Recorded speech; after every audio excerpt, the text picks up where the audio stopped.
All right, hello and welcome to the Pandaverse. We're thrilled to have Matt Coleman with us today as our guest author. He'll be doing a reading for us. What are you doing for us today, Matt?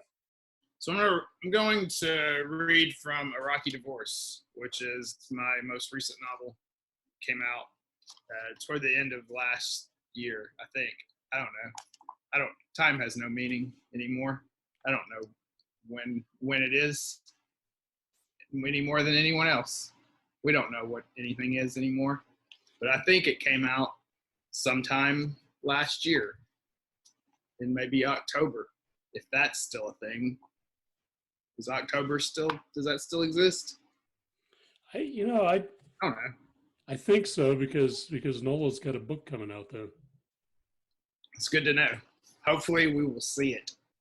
All right. By I mean October. Again, hopefully we will make it to October. All right. Do you need any setup for this reading or? So I am Matt Coleman, and Rocky Divorce is my third book, and my first in a Rocky series of mysteries, which follows Rocky Champagnol, who is a amateur sleuth type of character. I will be reading today from chapter 6. So at this point in the novel, we have met Rocky Champagnol. We have learned that she is recently divorced out of what was a very bad marriage to a not so great guy. And she has been pulled kicking and screaming into the local chapter of her town, Texarkana, which is my hometown, basis of the book. She's been pulled kicking and screaming into her local chapter of the Junior League of Texarkana, which for those of you who do not know what that is a women's charity group, wonderful group of women who do great work, great charity. And but Rocky is a little cynical about the women of the Junior League and their socialite status, I think you could put it. So she's been pulled into this by her cousin, Jen, who is also trying to convince Rocky to help solve a series of home invasion robberies that are happening to some of the older members of the Junior League, because Jen believes that if Rocky were to do this, which is in her skill set, that they would solidify their position in the Junior League. So she's trying her hardest to convince Rocky to help with this. Rocky is not interested and is simply going along because she does find the causes that they're working for worthwhile, and she believes that Jen is pulling her along to help raise some money for some of the causes that they're working on. So that's where we are. We've been in chapter 6, and with that, I will jump right into it. After spending her Sunday zombified by the news about Waverly St. Laurent, Rocky wanted to spend her whole Monday in bed, at least until her Junior League fundraising meeting at 3. Jen, however, subscribed to far different ideas. She barraged Rocky with a text campaign for them to keep a lunch date Jen made on their behalf. Rocky held strong until mid-morning, when the rumbling in her stomach began to overshadow the buzzing of her phone. When Jen pulled up in Rocky's parents' driveway, the smile on her face made Rocky almost gag. "Stop smiling, would you?" She flopped her fry hobo bag into the floorboard and adjusted her flouncy dress as she settled into the passenger seat. Rocky turned her oversized sunglasses toward Jen and snarled, "I was hungry, don't gloat." "Not gloating, just smiling," Jen tittered as she threw the car into drive and circled around toward the road. "Well, you look like a simpleton." Rocky reclined her seat back and closed her eyes behind the sunglasses. "Who are we meeting?" "Dorothy Dingledowd." Rocky laughed. "What the fuck? Dorothy Dingledowd is not a real person. That's the name of a Dickens character in some story about midwives. I think she goes by Dot." Rocky shook her head without raising it or opening her eyes. "No one goes by Dot, Jen." Cartoon mice don't even do it anymore. I think there was an uprising. Rocky, Jen cut her eyes at her passenger. Can you please try to be nice, please? Ms. Dingledowd is a sustainer. She helps fund a lot of those projects. Yeah, about that. Why are we still having this meeting? Didn't the Honorable Miss Shotgun Divorce Saint Laurent fund the whole thing? Jen raised an eyebrow. No one's sure what happens with her donation now. Obviously, recent events could affect the timeline, at the very least. Besides, each new member class is responsible for a fundraiser to go along with their service project. So even if we get funded, we still have to plan a fundraiser. Did you hear that? Rocky leaned toward Jen. My cynicism groaned. My inner snark couldn't even be bothered to comment. She was just like, ugh, you guys, I'm going back to sleep. That was your stomach. She punched Rocky's shoulder. Come on, you can't spell fundraiser without F-U-N. Rocky rubbed at her shoulder and pouted. I stopped listening after F-U. Rocky ate almost every meal at local eateries, a habit she picked up from her father. Chains and fast food restaurants deluged Texarkana, but Raquel Champagnol didn't eat at Chili's. So Jen drove them across town to a locally owned restaurant called Steel and Stone. As they pulled into the parking lot, Rocky croaked out. We drove all the way across town. This better be Steel and Stone. She sat up and peered over her sunglasses. Okay. I want to eat on the patio, Jen interrupted. I know, I told her. Now come on, we're late. During Rocky's 11th grade year, she charmed her way into a position as a student aide in the counselor's office. Her goal, which she achieved, was to access her schedule for her senior year of high school and leave first period blank. Rocky never made it on time to anything. Once inside, the hostess informed Jen that she had seated the party they were meeting on the patio. Rocky pushed her sunglasses into her hair as they weaved their way behind the spry 16-year-old guiding them to their table. As they stepped on the patio, really more of a partially covered deck, Rocky laughed audibly. Jen elbowed her in the stomach, to which Rocky replied, What? Jesus, look at her, Jen. I take back my previous objections. This woman is totally a dot. Dorothy Dot Dingledowd wore a pair of reading glasses hanging onto her nose for dear life. As they started her way, she flipped them down to hang by their bejeweled string around her neck and pulled the thick-lensed John Lennon round glasses down out of her hair to get a better eyeful of Rocky and Jen. She wore her hair, her most composed feature, in a neat bob. One, Rocky thought, not unlike what one would imagine a cartoon mouse might ask for if she were to be granted a head full of hair and a $15 gift certificate to Supercuts. Even in the heat of summer, she wore loose, flowy, and layered clothing. While Rocky wore a silky summer dress and Jen a stylish pair of cuffed shorts with a striped top, Dot sported a cardigan over a cardigan. She wore an ankle-length dress of many colors and Croc sandals. Jen gave a broad smile and greeted Dot for them both. Miss Dingledowd, so nice to see you again. Thanks for meeting with us. Call me Dot, please, and thank you. I never socialize. If I'm not careful, I could let myself turn into a recluse. I appreciate a reason to meet someone. She turned to Rocky. You must be Raquel. Rocky flashed her people smile, flipping the cynical switch into the off position and going full tilt social butterfly. Yes, ma'am. Jen here has told me all about you. So interesting. Jen cut her eyes at Rocky as they all settled at the table. Dot fluttered her eyes and grinned. Oh, like what? Well, Rocky placed her fingers on her bare chest in a delicate strum between the collarbones. I so wish I'd learned an instrument. I always love to meet someone who's musically inclined, especially a pianist. I'm filled with such a delightful mixture of envy and wonder. Dot blushed. So sweet of you to say. I'm not sure I consider myself a true pianist. I dabble, I suppose. She frowned at Jen. I wasn't aware you knew. Jen shrugged. Oh, modesty. Rocky laughed and shook her head. I would imagine you would also refer to yourself as a bird watcher. She squinted one eye. And our granny used to tell us the difference between being a bird watcher and being a true birder.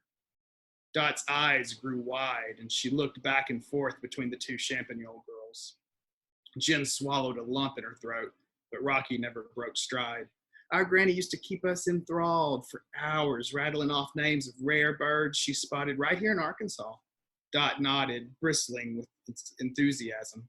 Oh, yes, you would be amazed at the birds I've seen. People think we're a state full of mockingbirds and blue jays, but let me tell you, one trip up to Rocky completed Dot's sentence along with her, nodding and pointing. Eureka Springs.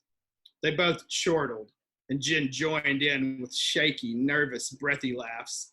Dot reached over and patted Rocky's hand, adding, "You ladies order us some wine." She flashed a mischievous smirk. "I can tell we're going to have a fun lunch." She rose, folding a napkin into her chair. "I'm going to run to the restroom. I'll be right back." As soon as she left, Jen leaned into Rocky. "What the hell was that?" Rocky touched up her lipstick in a compact mirror. "Oh, calm down. This is softball." "Birding?" Rocky cocked her head. "Okay, the birding was part lucky guess. I mean, look at her." "I shouldn't still be asking," Jen sighed. "Enlighten me, please." Snapping the compact closed, Rocky nodded toward Dot's phone, sitting face up on the table. Her lock screen is a quote I noticed when we first sat down. I assumed she checked the time with the compulsive nature of a grown woman with few friends. The quote read, "Simplicity is the final achievement." Francis Chopin, I believe. The quote, combined with her slender fingers and the musical notes adorning one of her 2 cardigans, Jesus, Jen, 2, said to me, "This woman fancies herself an amateur pianist." She began studying the wine list. Jen slapped the laminated menu down to the table. "Birding, please." "Oh, sorry, yeah, the birding." "Well, she wears 2 pairs of glasses, not bifocals. Other than just being weird as fuck, I'm assuming there's a logical reason. Most likely, she has trouble peering through a set of binoculars with bifocals on. And her haphazard style of dress, besides being sad and homely, is pieced together like a traveler of the state. The Croc sandals, Lord help her poor little heart, are not your typical Croc purchased wherever shitty footwear is sold. They only sell those in an actual Croc store, like the one in Hot Springs. If I remember right, which I do, the only place you can buy a tie-dye dress made out of strips of patchouli-soaked fabric discarded by hobos is at," Jen nodded, remembering, "the Jonquil Festival. The crazy couple with the booth who played nothing but Grateful Dead. And the reading glasses string, those beads. The only place I've ever seen anything like those was the creepy guy with the monocle in." Jen chuckled along as she spoke, and they said it together. "Eureka Springs." Rocky nodded. "So, lucky guess, sure. But each of those spots, they have the nature draw. They pull in bird watchers from all over. And look at her, come on." A waitress hovered over Jen's shoulder, which led Rocky to pick the wine list back up and rattle off a couple of sweet white wines. When Dot returned, they all drank and talked, with Jen allowing Rocky to take the lead through pretending to find piano concertos and birding stories interesting. Rocky ordered a grilled flatbread sandwich that she smelled more than ate. She loved the way a smoky aroma paired with a crisp white wine. She breathed into her glass, letting the scents mix, as Dot said, "I'm so glad I donated some money for your community outreach. You seem like such big-hearted young ladies." She smiled into the distance. "You remind me of myself 10, maybe 15 years ago." Rocky cut her eyes at Jen, who sipped an empty glass and avoided eye contact. You already donated?" "Oh, yes, dear," Dot nodded. "Jen told me all about your project. Wonderful cause. I couldn't give you enough to fund the whole thing, but it should help." "It does, tremendously." Jen patted the table and smiled. "And I know how hard of a time you've had, so I can't tell you how much we appreciate you." Rocky cut her eyes back and forth between the two. Jen twirled a French fry and shook her head. "So terrible. Have the police gotten any leads?" Rocky pursed her lips and kicked Jen under the table. "No, I'm afraid not." Dot hung her head. "And poor Waverly." She looked up wide-eyed. "We're all living in fear." Jen nodded, frowning. "You're so right. Something." She glared at Rocky. must be done soon. I agree, before we see another tragic turn. Dot put a hand on her cheek. The irony is, I don't even think this man, this home invader, is dangerous. Rocky rolled her eyes hard at Jen and poured herself more wine. Jen wrinkled her nose at Rocky and prodded Dot. What do you mean? I hate to ask, but what happened? If you don't mind sharing, I mean. Dot shuddered, but her eyes took on the twinkle of someone sitting on a story they'd been dying to tell. Well, I was home alone. David was on call, and he had run up to check on a patient. She blinked at them both. My husband is a doctor. Yeah, we'd made the deductive leap, thanks. Rocky drained the last of a bottle and whirled it at the waitress for another. Jen punched Rocky's leg under the table, which caused Rocky to titter at her like a frightened meerkat.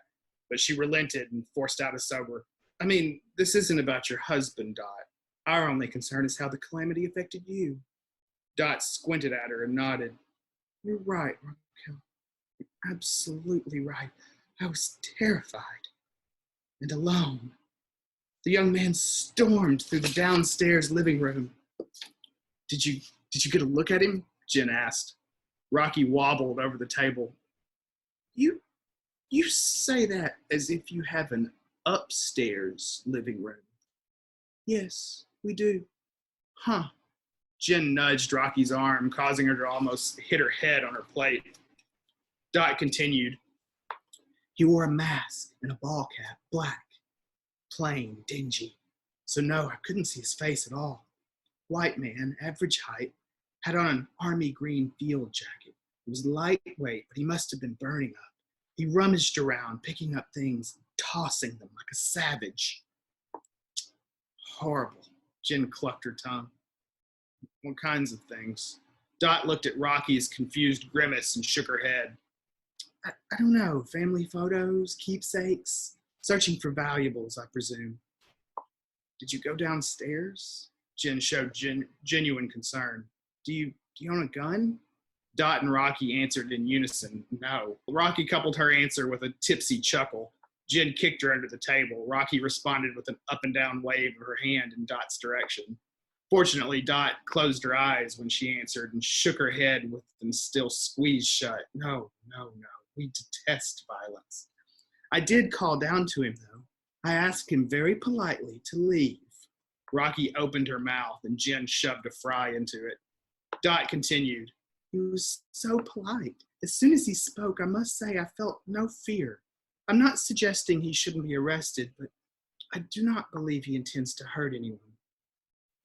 What did he take? Rocky chewed at the fry and motioned with a smile for the approaching waitress to fill her glass. My son's Adderall out of my purse. That's it? Jen reached across for Dot. Your poor son. Can you get more medicine? Dot waved off the concern. Oh, sure, David can get a prescription refill. I just tell him when we need more. The bottle was practically empty anyway. By the end of their third bottle, Jen helped Rocky stumble to the car. Jen chided her for over drinking, but was too excited about what they gleaned from the robbery story to stay mad. In the car, while Rocky leaned back with her sunglasses pressed tight against her face, Jen bounced in her seat. So what do you think? I think she should stop being a damn Democrat and buy a gun to protect her family. Rocky, you're a Democrat. Rocky shot a finger into the air. I am not. I'm a social progressive. What's the difference? My purse has more guns than a Democrat and less money than a Republican. Jen sighed. I know you picked up on something. Picked up on a check?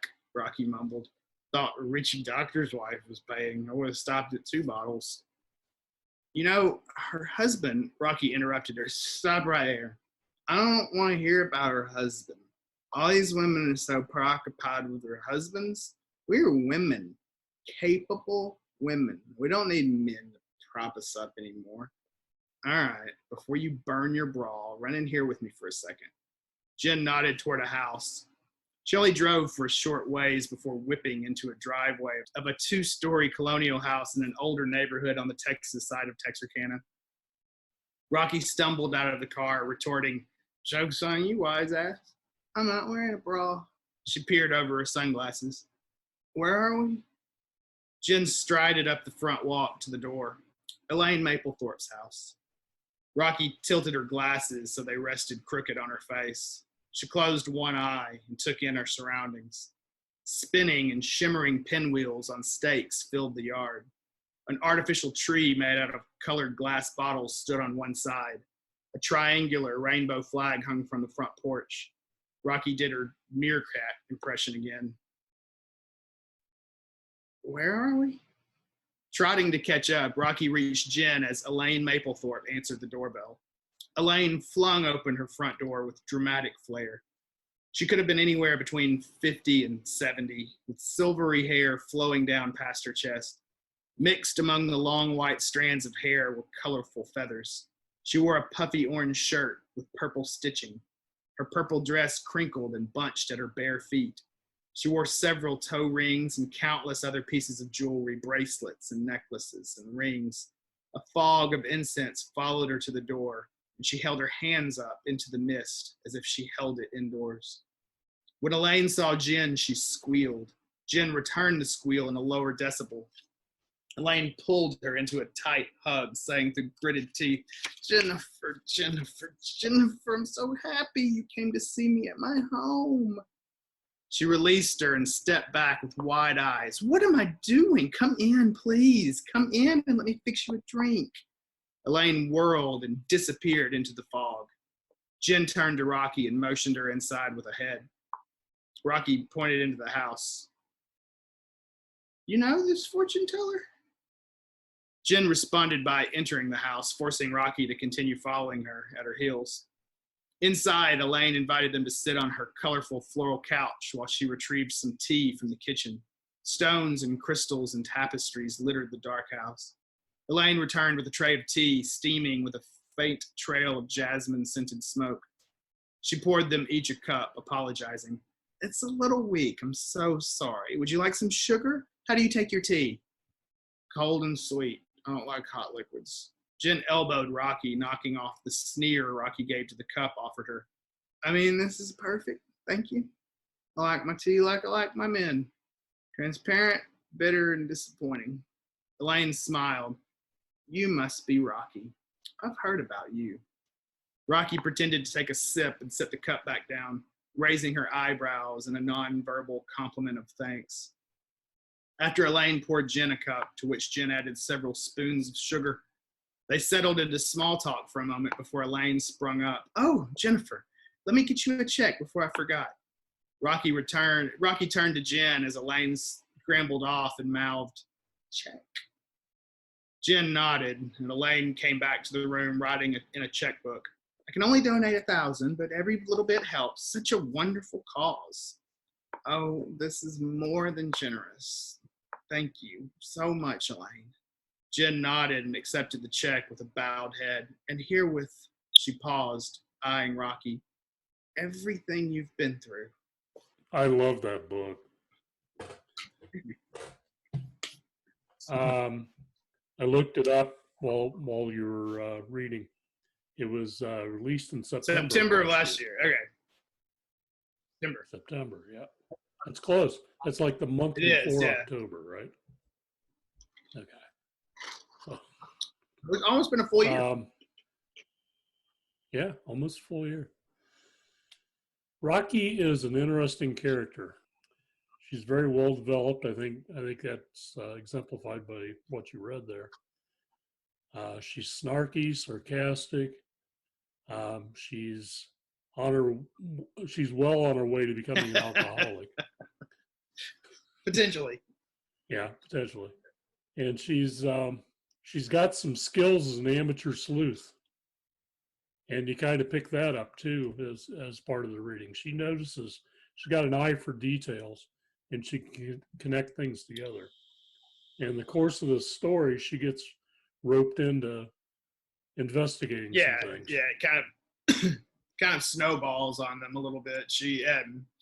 So the one piece of setup that I did not offer, which I probably should have, is that the sort of matriarch of the junior league, which is mentioned in that chapter, Waverly St. Laurent, is one of the wealthiest women in Texarkana, and she is a victim of one of the home invasions and claims to be in defense of herself, thinking that she's the victim of the home invasion. Turns out to not be a home invasion, and instead shoots and kills her husband. And so that is the culmination of these break-ins. And so you would think Rocky would be inclined to maybe help with that. However, during one of the meetings, Waverly St. Laurent insults Rocky's weight, and therefore Rocky not only does not want to help her, but starts looking into things, thinking that hopefully she can maybe prove that she meant to kill her husband and knew exactly what she was doing. So she actually does almost the exact opposite of what her cousin wants her to do, which is kind of her way. And they end up, getting pulled into it, and it ties to an old cold case of pretty dark case of some child murders that happened in Texarkana in the 80s. It's purely fictional, but and it ties back to that, and it just sort of snowballs on them and turns into a winding, kind of twisty turny case. It's a fascinating read to see how the murder mystery gets exposed and revealed as you peel back the layers on that. But there's also, the comic relief of Rocky in it, and it blends really well. And you're really good at doing that in your books. Your first book, Juggling Kittens, has a comic relief character in it. It's like every word out of his mouth is comic relief. You've written some comedy in the past as well, so you have kind of a diverse skill set as a writer. Well, a lot of that, I feel like, just like comedic acting does not always get the respect it deserves. And I will say, I don't think comedic writing does either, because it like comedic acting, it's some of the hardest writing. In fact, the best development I've had as a writer was, you kind of referenced written comedy before. I wrote sketch comedy for a podcast for about 3 or 4 years, and it was really hard, much harder than I think people realize. That's very, very difficult to write comedy. Because if comedy's done well, it looks very fluid, and it makes it look easy. And it was, I was a little bit, I came in with probably the most writing experience maybe of the group, but the least comedy experience maybe, because it was a lot of people that were involved in improv and comedic acting, and but I quickly realized that I felt like the weak link most of the time in the chain, because comedy is so difficult, and it was so, and there was a lot of pressure we would have writers meetings, and you would pitch your sketches, and that's a lot of pressure, because like you gotta come with something strong, or you run the risk of having really nothing in an episode, like none of your sketches making it to an episode, which luckily I can say that only happened. I think it happened to me once maybe, but it didn't happen too many times. And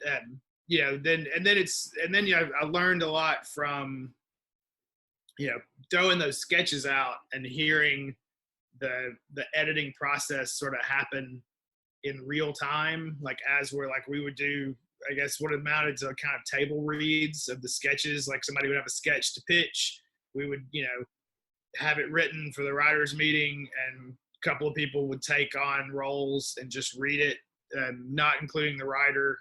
Of course, that wasn't my area anyway, so I never was involved in the reading of it. And everybody would listen and then start chiming in with ideas and like, you know, slipping a joke in here or there. And that was very fascinating to be a part of. And it really, I learned a lot as a writer through that process and sort of how the comedic elements of my books work, you know. It's a lot about the timing. You know, not getting too complicated with sentences, the short delivery of a sentence, and yeah, definitely the exchange of dialogue. So, yeah, I could see how that would benefit you as a writer, especially throwing in the comic elements into a mystery to relieve some of the tension. And yeah, I mean, I feel like most, like, as a mystery writer, we write about really dark stuff, and I'm no exception. I mean, a lot of the mysteries in my books can tend to be really, really dark, and I think that when people read anything that falls under the big umbrella of crime fiction or noir, or however you want to make the largest umbrella over all of these, I think any of us can benefit from putting something in a book that gives somebody an excuse to smile, even if it's not funny. And I've talked to several people at this point who say, like, I did a panel actually at VoucherCon the last year when it actually last time it actually happened, I guess, in real face-to-face life, about comedic writing. And there were people in the audience who were saying, basically asking, how do we do this? How do you do this if you're not funny? It was kind of the basic question that we got from a lot of people. And we all answered it kind of the same way, is that none of us necessarily feel like we're funny people necessarily. It's just about, it's not about, you don't have to put a laugh on every page. You just need something to give people an excuse to smile during these dark stories. And that could just be a lighter character, or someone who comes in that just kind of lightens the mood a little bit. Like you referenced in my first book, Juggling Kittens, there's a character named the Drew. And I don't know how many times Andrew Andrews, known affectionately as the Drew. And I don't know how many times he offers like laugh out loud lines. Sometimes he may for some people, not for others, but I think for anybody, he gives you an excuse to kind of grin and smile. He's a little buffoonish, and he just lightens the mood a little bit. And I think you need that when you're dealing with. He's got this almost arrogant level of self-confidence about him. Very much for no reason, really. I mean, no. He's like the assistant principal. He's the assistant principal and an assistant football coach. So he's not even the head of anything. He coaches track and field mostly. Yeah. Because that's he says the track is the second easiest sport to coach.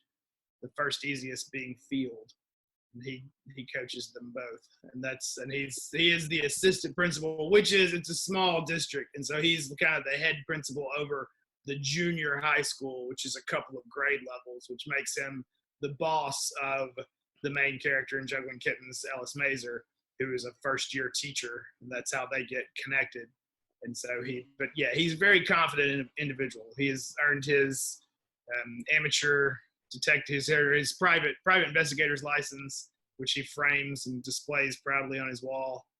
And he is one to take on the costume of a private detective in wearing the trench coat and fedora, is ready to whip it out at any given moment.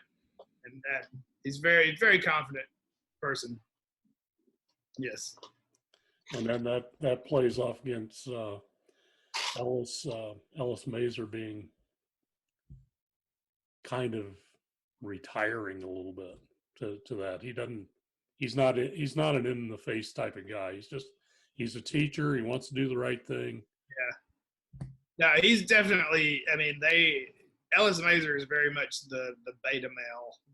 He's not overly confident. He is not, he's every bit the sort of bumbling detective kind of. He's not gonna, like, he doesn't carry a gun. He doesn't, he's not gonna beat anybody in a fight. He's not gonna, this is not Philip Marlowe. Like, he's not the grizzled, hardened detective at all.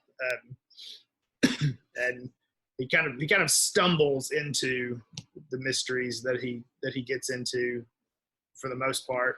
And so they do make a nice pairing, because the Drew is eager to look for any opportunity to use his private investigator license. And so he's ready to go.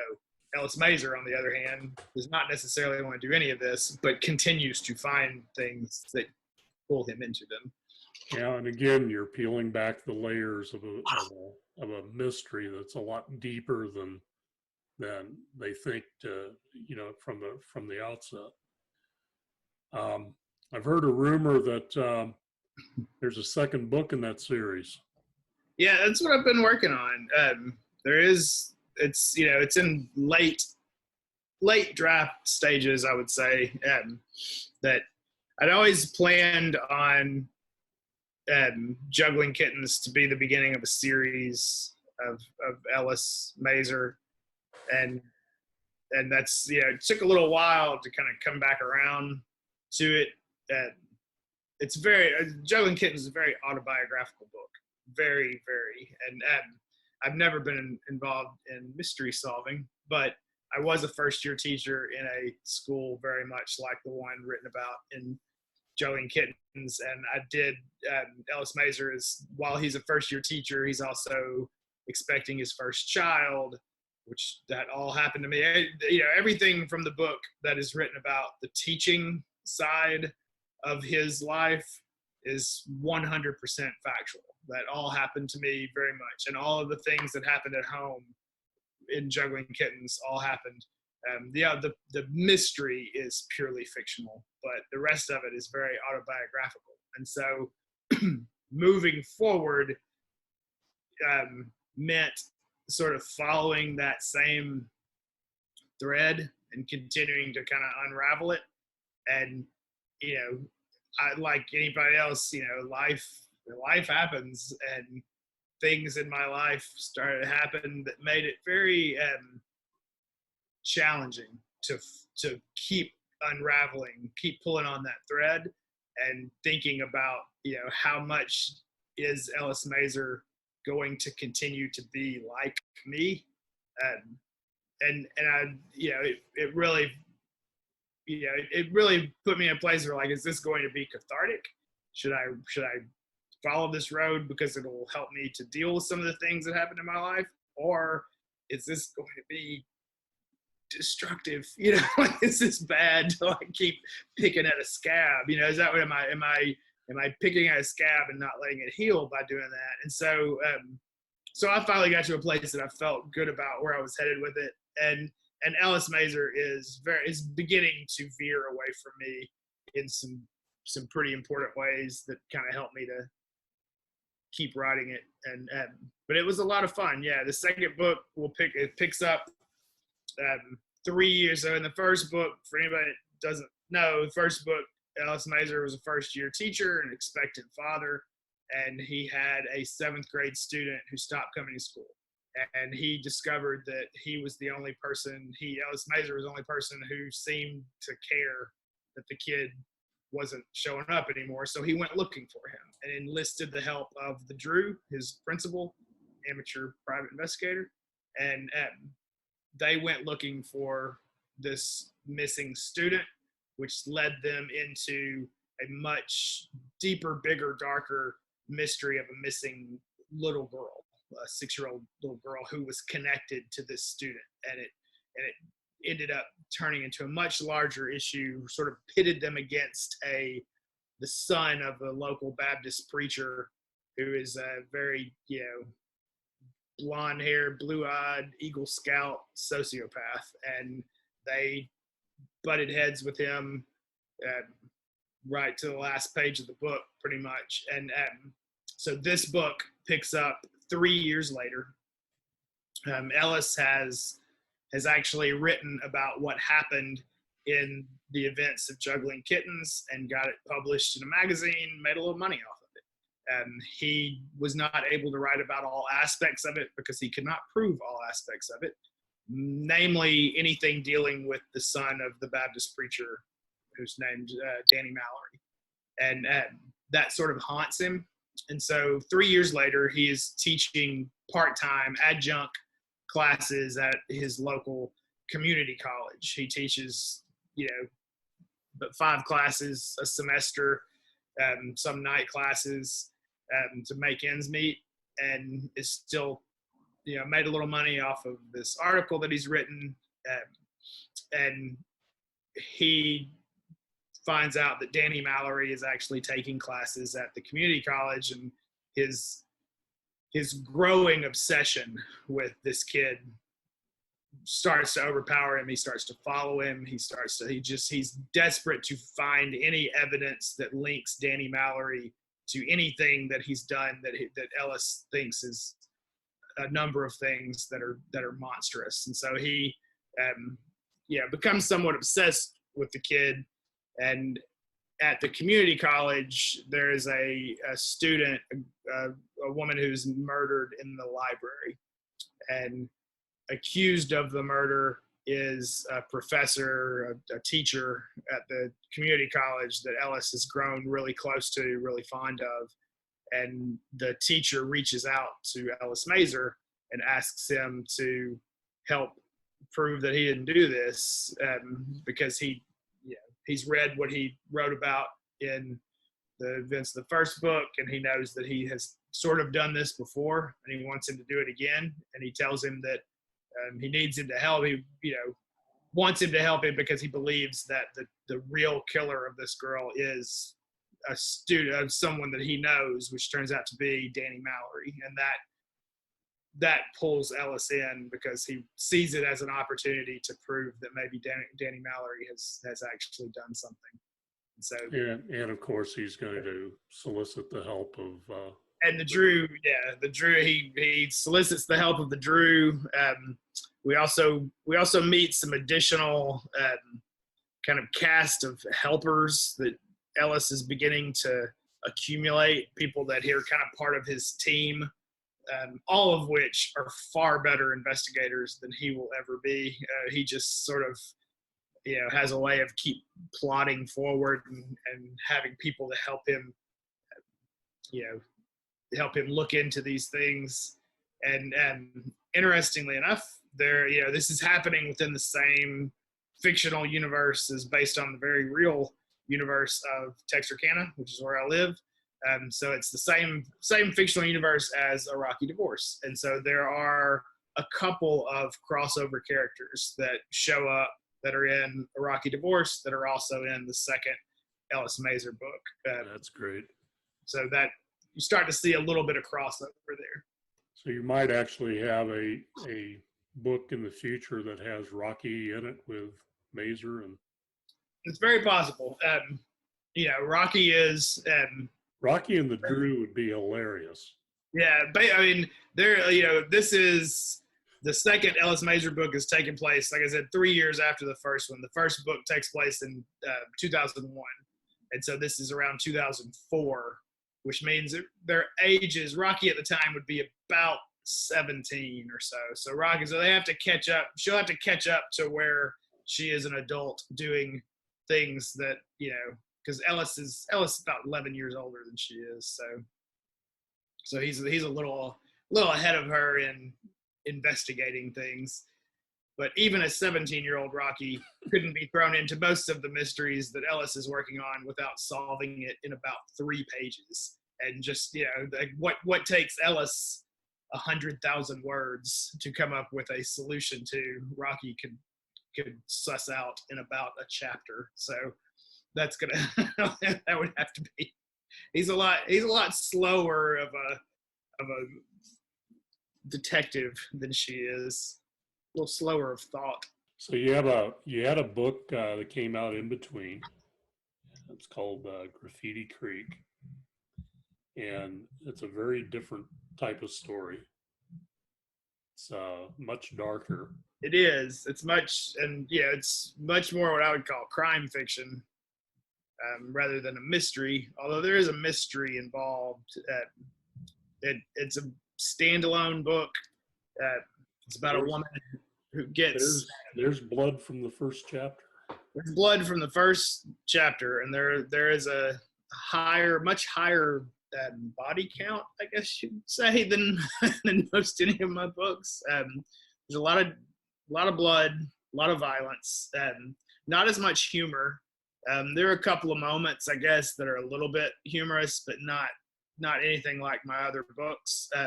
It's really It's like more a mistaken identity thriller.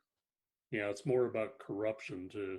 Yeah, it's a lot of police corruption, and a woman who sort of North by Northwest style mistaken identity and thrown into a chase for her life, basically being like running from corrupt cops, and eventually trying to find out why they are after her so that she can get out of their crosshairs and save her life. And so yeah, it came out of really, like, I wrote Juggling Kittens, and I felt like, looking back, I mean, any writer is going to have 1,000,002 things that you find wrong with a book that you look back on. It's never, we would never stop. If we didn't have deadlines, we would never stop editing the book. We would keep going back to it and keep doing things. It's only that we have people like publishers who tell us, like, hey, we gotta actually try to sell that at some point. Like, we need to stop. Like, you gotta stop and just, like, this is your, like, this date, I want it done, and then we'll take it and edit it and do stuff and try to sell it. And if we didn't have that, I assume that we would all just continuously write one book for all of our and nobody would ever get a chance to read what we write. Nobody would ever read it. And so Juggling Kittens, saying all that, I looked back on Juggling Kittens and felt like that it was well written. I didn't always know that I wasn't always sure that it was well plotted. There were times that I would look at it and think, I don't know that I like the way it was plotted and how it kept the story driving. And so I sort of challenged myself to, like, why don't you sit down and write a thriller? Like if you want, like, to work on plotting and work on driving a plot, I'm going to try to sit down and write an honest to God thriller where there's, like, every chapter is something pushing it forward and it ends on a cliffhanger type of, it's always like has you page turner type thing. And whether or not Graffiti Creek turned out to be that, it was definitely my attempt at it. And it's a much faster pace. It's very fast paced. Yeah, I would say that it's very fast paced. And I ended up being very, very happy with it. And I learned a lot from writing it. And I felt like, some books that are really, really well written. Now I've written some books that are, I think, really well plotted. One day I'll put it all together and it'll be a really well written and well plotted book. And, that would be glorious, I guess. But it is, it's a learning process. Like, you're learning how to get slightly better at, it also helped me to think about how do you drop clues and how do you fold in red herrings and how do you do all the things that even though it was not really a mystery, it was more of a thriller, I still had to do some of those things. When do you let the reader in on what as the writer? So do you have like a crime board like the police have with when you're building the story? Or I have at times, yeah, I do. So with this second, with Rocky too, Rocky and the second and the follow up to Juggling Kittens, both I did. My day job is in education, and I do a lot of facilitation of adult learning, as in, like, teacher training type thing, and as a part of that, we deal a lot in normal, back when things were normal. Like now we just do this, but back when everything was normal, we would do a lot of things with chart paper. So if you're familiar, like the big paper, they're really big Post-it notes, basically. So we would have a lot of chart paper and markers and stuff on the wall. And so I have that kind of stuff available to me all the time. Like it's like there's some in my trunk right now, I'm sure, with a box of markers. And so with both of these last two books, Rocky and the one that I'm still, messing around with, I hit a point where I started putting big paper up on the wall and mapping things out and trying to make sure I mean, you have to make sure that when it's a whodunit, you have to know who done it, like, and make sure that you yourself know who actually is the killer. And there are times that well, when you're starting to write it, you may not know. You may not, or it may change. It's changed. The book that I'm working on right now, it completely changed. I thought I knew, and it completely changed. It just sort of like something. The story threw your red herring. Yeah. The story threw me a red herring, and I hit a point that, like, I actually hit a point with the book that I had to stop and ask myself, like, do I even know who the killer is? Like, do I know what's going on? and that's when I had to put the big paper up and start making notes and map it out. That could be a good thing, though. I mean, if you, while writing it, don't know who the reader's not going to know either.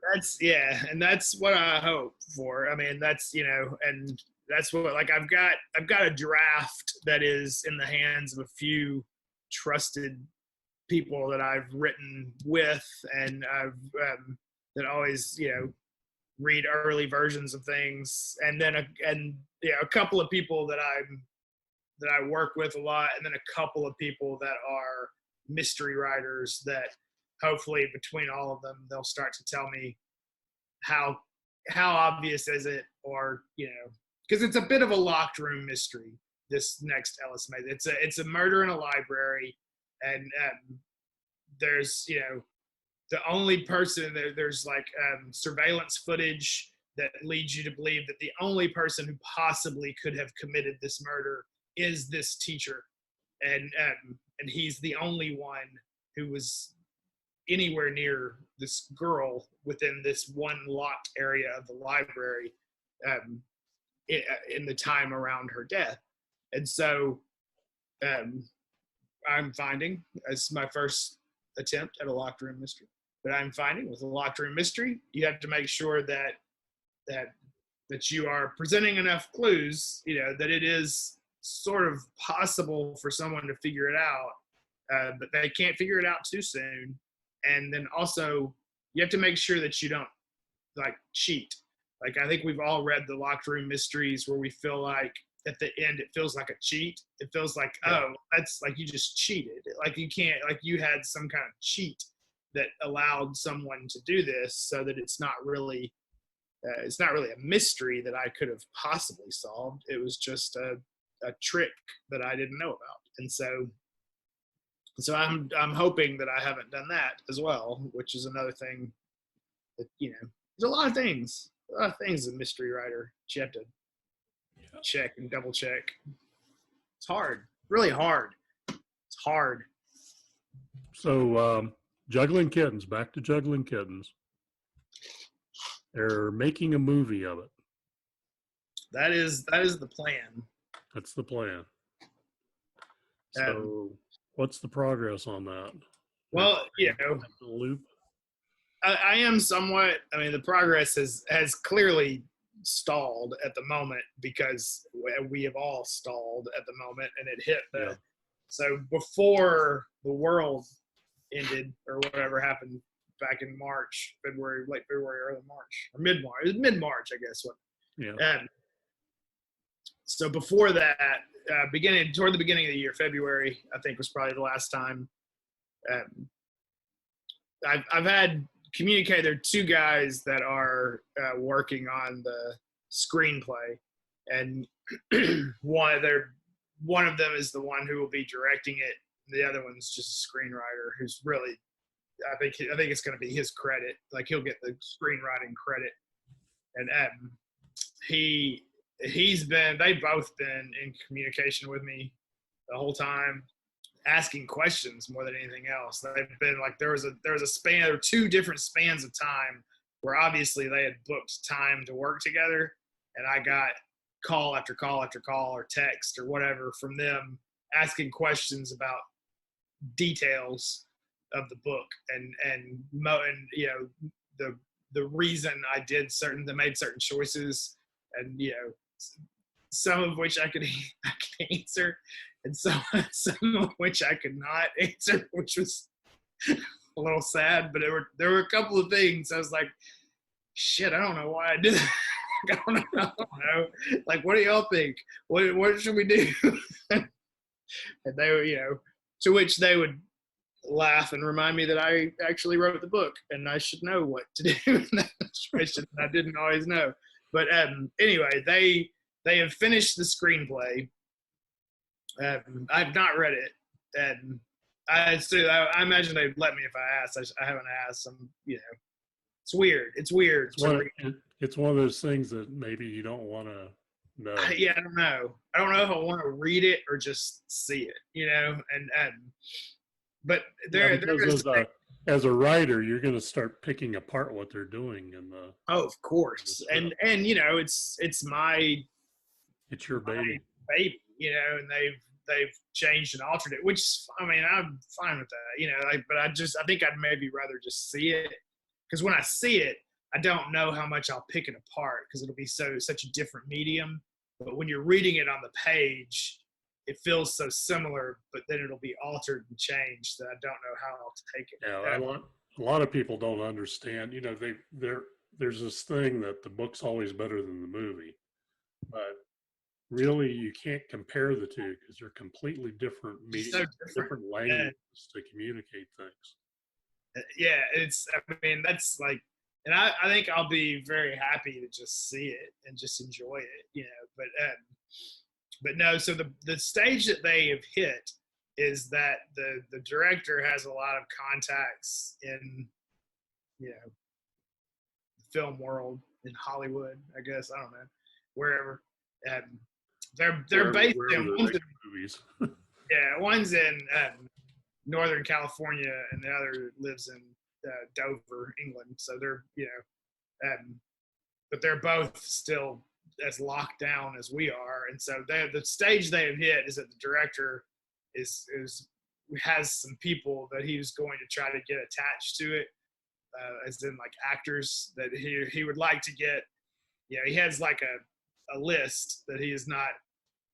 He hadn't shared with me. I don't know if it means much. I don't know, but he has a list of people that he wants to approach with it and see if they can get a decent enough name or names attached to it that they can use that to help them get funding to film it. And so that's the stage where we are currently. But we've had, you know, some pretty deep conversations about the source material, and you know, that's been really interesting to hear how they, you know, I'm starting to hear what they feel like are some of the themes out of the book and some of the major ideas that they really want to get across.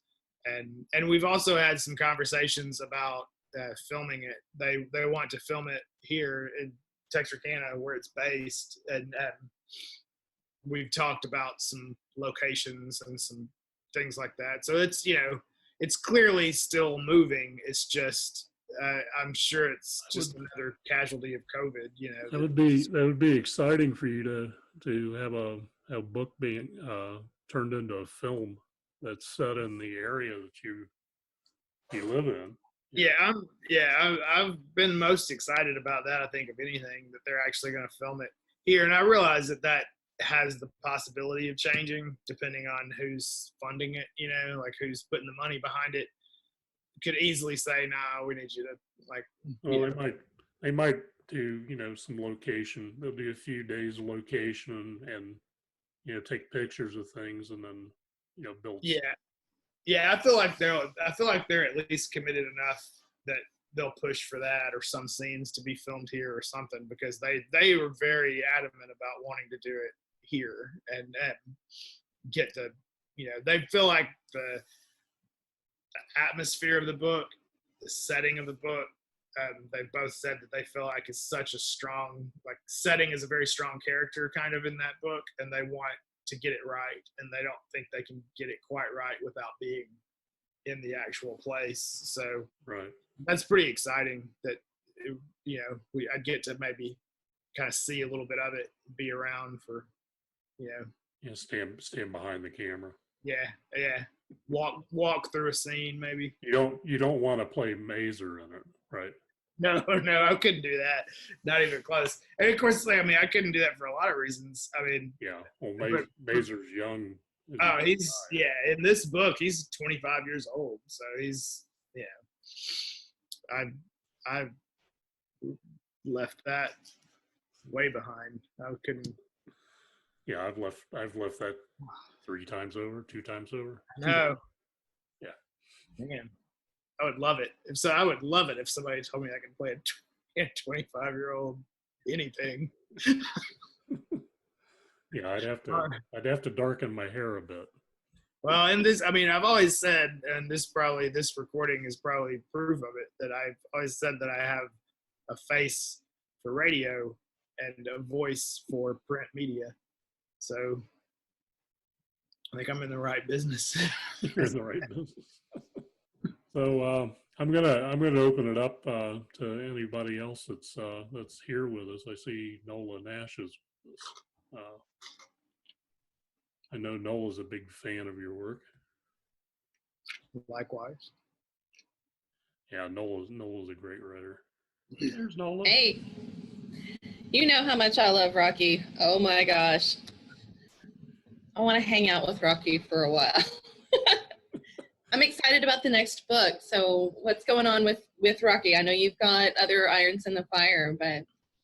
Yeah, so that's actually what I'm plotting, the second Rocky as we speak, sort of. I hit my quarantine project was the second Ellis Mazer book, and I've finished it for the time being. And y'all, like, I know I'm talking to other writers, and so you understand what I mean by that. I've finished a draft of it, awaiting people to tell me how shitty it is, so that I can then write other drafts of it or whatever.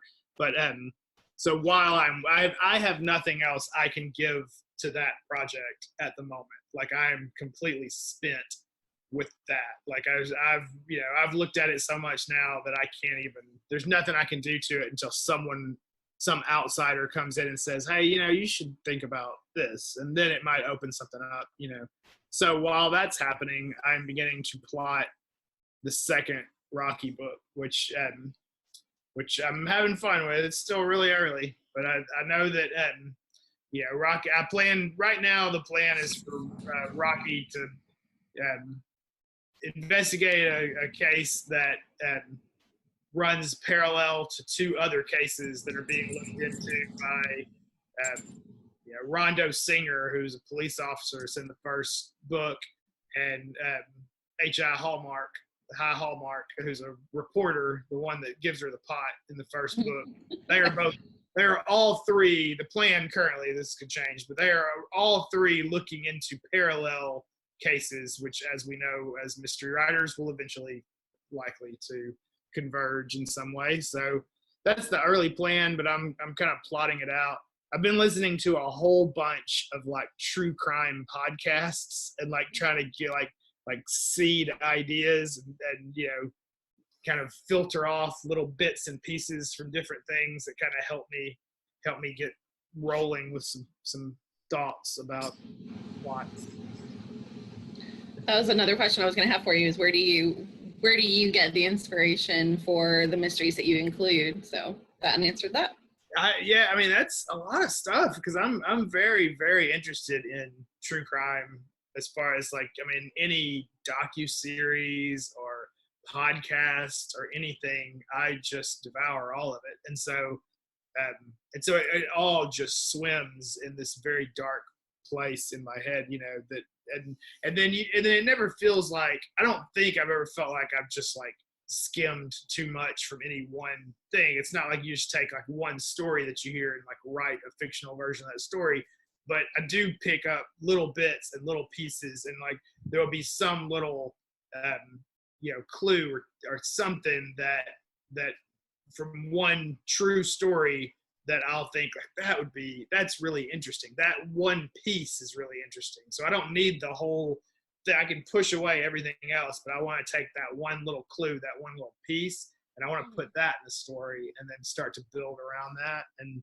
that's where a lot of these sort of grow from, Well, looking forward to another Rocky story. I really, really enjoyed that one. Good. She made me laugh. And I mean, the mystery itself was really, really good and keeps you guessing kind of along the way. But the characters that are in that book, I mean, not only just Rocky, but the people that surround her in that book are so much fun. And, even though they're all embroiled in this mystery, you just really get to like them so much, even if you're not supposed to like them. They're, the ones you love to hate kind of things. But you've got such great, unique characters that have a lot of spunk themselves. And, being somebody who enjoys spunky characters, Rocky was really just right up my alley. I loved it so much. Well, thank you.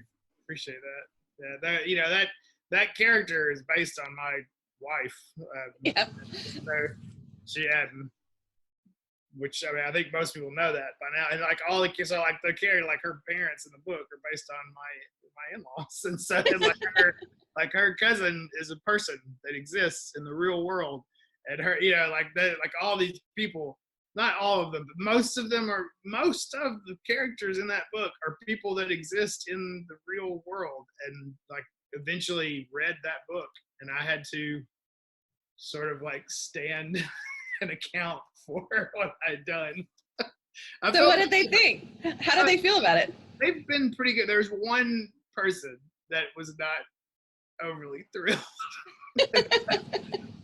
So that was a little awkward, but everybody else, I've tried to make the case that like, the person who is painted in the least favorable light at many times is actually Rocky, because Rocky can be really bitchy at times, and so like she could be a horrible person at times. She ends up, having a big heart and coming through at the end, and it, not in just in the book, but just in everything. She kind of comes through in the end, but and so and that was done very much with the approval of my wife. Like she was reading it along the way, like it was written as a present to her that was not necessarily intended to ever go out into the world. And then once she read all of it, she said, I'm fine with this. Like you publish it, like go for it. I love it. And so she's been very supportive of all of it. That's good. Awesome. I'm glad it's out there. I'm glad she approved it, because it really is a lot of fun. Thank you. Now, Rocky causes a lot of her own problems. She does. Most of, yeah. I mean, a lot of the things that cause trouble for her is, she opened her mouth at the wrong time. Yeah. Oh, so, she brings it herself, definitely. And that's very realistic, because that happens to a lot of people. Happens to me all the time. Yeah, me too. You were talking about, the source material, going through true crime things. I know from talking to Ward Parker, he follows the Florida Man stories. Yeah. The Florida Man was, eaten by an alligator or whatever, but a lot of those are just absurdly hilarious in a dark way. Oh, definitely, yeah. And I'm sure Arkansas has its set of Arkansas Man stories too. Yeah, we have that element without a doubt. And I mean, I've grown up around it. Like I've seen like I've often said in my life that you can walk into a setting and pretty much immediately look around the room and tell who in this room has been to a crawfish boil. Like I just kind of know Like Yeah. I know who has and who has not. Like I can usually look at somebody and say like you sir have clearly never been to a crawfish boil, and that's like that's a. Wait a minute, I heard crawfish boil. You're speaking my language now. I'm right though, Nola. Right? I mean, Yeah. that, you can tell when someone has and someone Oh, yeah. hasn't. Absolutely. It's something you carry in your face, like once you've done it, and so like and if you've been to a crawfish boil, like you don't have to look very far for some crazy people. Like it's like I mean, like you've got some stories, some Florida man style stories. It's kind of like Jeff Foxworthy's. You might be a redneck if. Yeah, I mean it's you will hear plenty of interesting tales. Well, I've found reading several of the books, and they're kind of tangentially the same genre that you work with, like Steph Post and Ward's books to a certain extent. I find people in them that remind me of relatives. Yeah. And I come from a long line of rednecks, so I know these people really well. These are my hometown people, and even though I grew up in Ohio, my roots are in the South. So I'm the same way, and so like like a character like Ellis Mazer is really easy for me to write because it's my life. I mean, he is a person who very much looks and acts and carries himself as someone who very much might be looked at as someone who has never been to a crawfish boil, but in fact he has. Like he's like as I'm this, I look like that. I've always looked kind of like this, and that's and I am I feel I've always been a little fish out of water-ish about like my surroundings because I've grown up like what you just said. Like I've been. But you get roped into attending things, and yeah, and I've been around these people all my life. I don't say it derogatorily. I love these people. I mean, these people are my people, but I never really have looked the part. I've never really I've always been the one that didn't really fit in. But you understand their motivations and where they're coming from. Yeah. You don't totally agree with them, on everything. Yeah. Right. And I mean, I'm never going to see eye to eye. I mean, like I've lived forever and ever as the one. I mean, I always grew up as the idiot liberal in a group of very conservative people, politically, and I've always been fine with it. I've never been bothered by it. I've never really swayed from what I believe and think, but I've never been bothered by the people around me having completely different, all of the being surrounded by that, and it's just been. In fact, it has led me to have a little hard time understanding some of the conflicts in our world a lot of times because I think I guess you could get really pissed about stuff like that. I guess I just don't. I don't know. I just don't. I can hear differing opinions, and I've just sort of grown up that way and been the one, different thinker of the group, the one, the weirdo, the whatever, and well, it's like when I was in college, I would ask questions of some of my professors, and one of them finally looked at me, and his response to a question I asked him was, "You're dangerous." I decided that was a compliment. I would think it would be. Yeah, I would take that as a compliment. It's always good to connect with you and hear what you're working on, and you need to get the next Rocky done because I'm waiting for that. Like that's. Yeah, I'm very close to typing the first page, so I believe that I could be as little as days away from that. I told Zara there is a Juggling Kittens too.